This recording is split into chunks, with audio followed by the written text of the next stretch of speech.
พบกับน้ำเนาะดีเจน้ำตัวหนึ่งเนาะทุกคนเนาะมื้อนี้เป็นอีกหนึ่ง EP เนาะเกี่ยวกับสำหรับการเทศน์เนาะทุกคนเนาะเดี๋ยวนำสิพามาเบิ่งเนาะเกี่ยวกับการเทศน์เนาะว่าจะเป็นจังไดเนาะทุกคนเนาะสำหรับ EP นี้นี่นำจะมาเบิ่งในส่วนของกราฟ Ethereum เนาะซึ่งว่า Indicator ที่เราจะใส่ในรอบนี้เนาะจะเป็นจะกินตัวนี้ Volatility ตัวนี้เนาะเราจะเซตอัปอยู่ประมาณ7เนาะ Input 7ตัวนี้7เนาะสไตล์นี้ปรับให้มันใหญ่นิดนึงเนาะตัวนี้เนาะ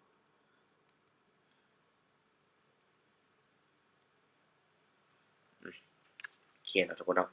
เดี๋ยวเราสิมาเบิ่งกันเนาะรอบนี้พอร์ตเริ่มต้นอยู่879เนาะทุกคนเนาะก่อนอื่นต้องบอกเลยว่าการเทรดหรือว่าการลงทุนมันมีความเสี่ยงสูงเนาะบ่แนะนำหรือว่าชักชวนให้ไปมาลงทุนใดๆทั้งสิ้นเนาะใครที่คิดว่าอยากลงทุนเนาะแนะนำว่าให้ศึกษาให้ดีก่อนการลงทุนเนาะลงทุนโดยเงินเย็นเนาะใครที่เป็นมือใหม่ก็สามารถมาลองฝึกเบิ่งบัญชีทดลองหรือบัญชีเดโมนี่ได้เนาะมันคือกันนะทุกคนเนาะค่อยออกบัญชีจริงแล้วก็จะออกบัญชีเดโมก็ถ้าวินก็วินคือกันถ้าลอสก็ลอสคือกันนะทุกคนเนาะตามนั้นเนาะทุกคนเนาะเนาะใครที่อยากให้เฮ็ดคลิปสไตล์แบบใดก็สามารถคอมเมนต์กันเข้ามาได้เนาะทุกคนเนาะหรือว่าตอนใดบ่เข้าใจก็สามารถสอบถามได้ทุกคนเนาะจัดไป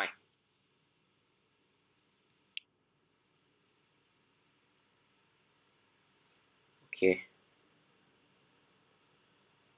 ถ้าเป็นแนวนี้นี่โอเคบายคำหนึ่งเนาะทุกคนเนาะที่เรียมเนาะนำเทรดมาได้เนาะนำเทรดแต่เป็นเทรด Bitcoin เนาะทุกคนเนาะอันนี้เทรดแต่ว่าเขามีจะเทรด Ethereum เนาะFC ขอกันเข้ามาว่าให้เทรด Ethereum เนาะโดยเทคนิคตัวนี้เนาะเดี๋ยวจัดให้เนาะทุกคนเนาะเดี๋ยวจัดให้เดี๋ยวมาเบิ่งกันสิวินหรือสิลอสอ๋อลอสซับเนาะทุกคนเนาะเสียบ่เป็นหยังเนาะทุกคนเนาะ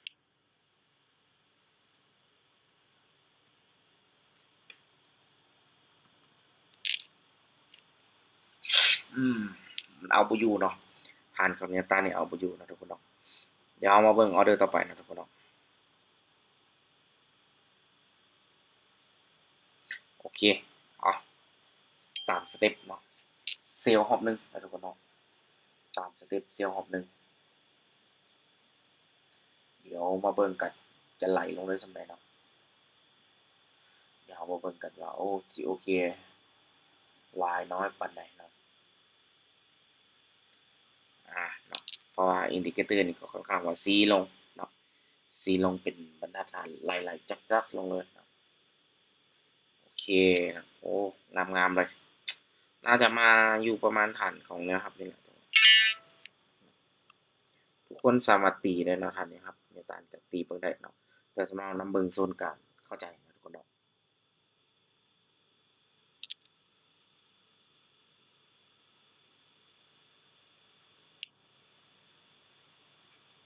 เล่นเนาะ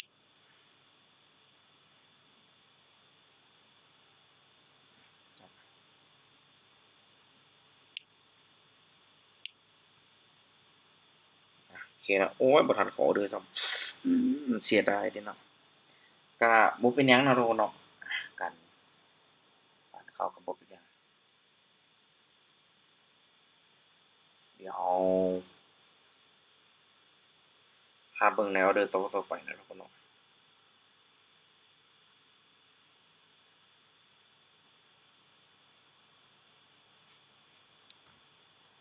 เดี๋ยวมาเบิ่งออเดอร์ต่อไปเนาะโอ้ยคันเข้าได้นี่งามสุด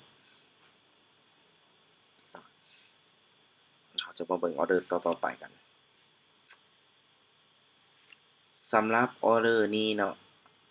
เส้นนี้จาก C ขึ้นล่ะเดขึ้นสังเกตมันเส้นนี้จะเดขึ้นหรือว่า C ขึ้นนั่นแหละว่าง่ายซะโอเค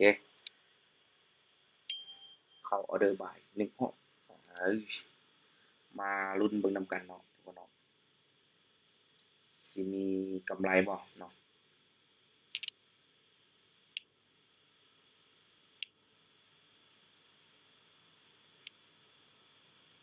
มาเบิ่งนำกัน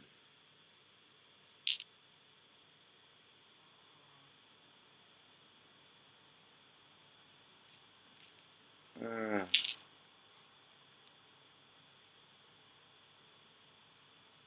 โอ้บ่ขึ้นนะทุกคนเนาะตลาดอยากเข้ายากนิดหนึ่งครับสำหรับ Ethereum เด้อเดี๋ยวนำเซตอัปค่าก็ได้ครับ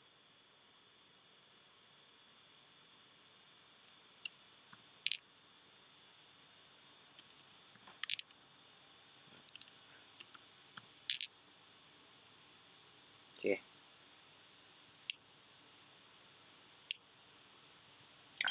ซื้อขึ้นรอบนี้มั่นใจอยู่ดอกสเต็ปรอบนี้นะเดี๋ยวมาเบิ่งกันเนาะเดี๋ยวมาเบิ่งกันเนาะนำมั่นใจว่ามันสิขึ้นเนาะเพราะว่าหลักๆเนาะเบิ่งจากสเต็ปเนาะมันย่อลงมาแล้วมาพาดกับฐานนิ้วรับตัวนี้นำแล้วก็บวกกับอินดิเคเตอร์ตัวนี้เป็นจุดแข็งนำเนาะทุกคนเนาะอ้าวแดงปกแป๊กปกแป๊กปกแป๊กเด้ออ้าวได้บ่สวยทุกคนเนาะเทรดอีทีเรียมมา4ออเดอร์นะเสีย2วิน2เนาะทุกคนเนาะเดี๋ยวเรามาเบิ่งกันนะทุกคนเนาะ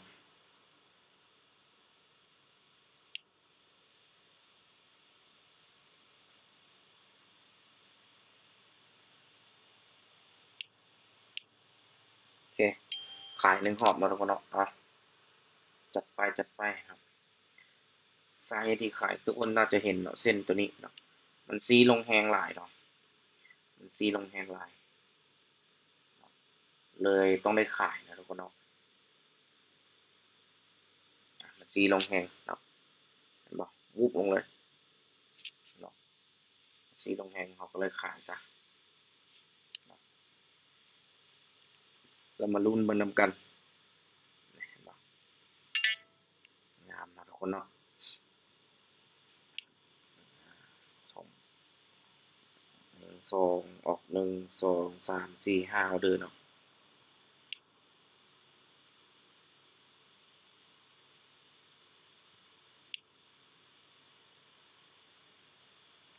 รอบนี้นี่คันมันขึ้นสูงหลาย4แฮงมันก็เป็นตาน่าตกใจเดะแต่สินซื้อตามคอนเซปต์คันมันขึ้นสูงมาจ้ำเนี่ยมันหักลงมันมักบ่กล้าที่แบบจะไหลลงหลายกว่าเนาะ แต่ก็เบิ่งว่าสิเป็นจังได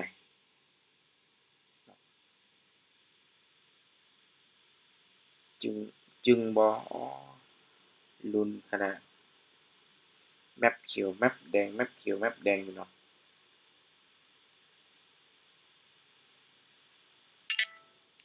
วินวินแล้วอ๋อ3ไม้ติดแล้วเนาะเวลา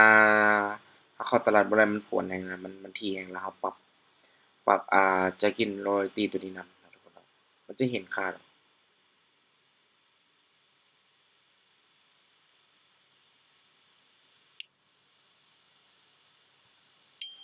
อ้าว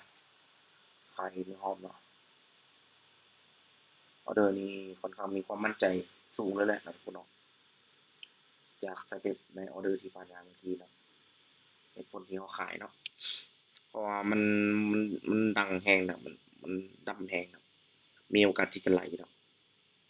สังเกตเนาะมันเอิ้นว่าแฮงถ้าคนที่เบิ่งแนวโน้มตลาดเป็นสมมุติบ่ใช้อินดิเคเตอร์ก็จะรู้ว่าอ๋อตลาดเนี่ยมาแค่พักตัวนี่ซื่อๆบ่ได้คิดจะขึ้นเนาะมาพักตัวเดี๋ยวก็กลับขึ้นไปเดี๋ยวมันก็กลับขึ้นไป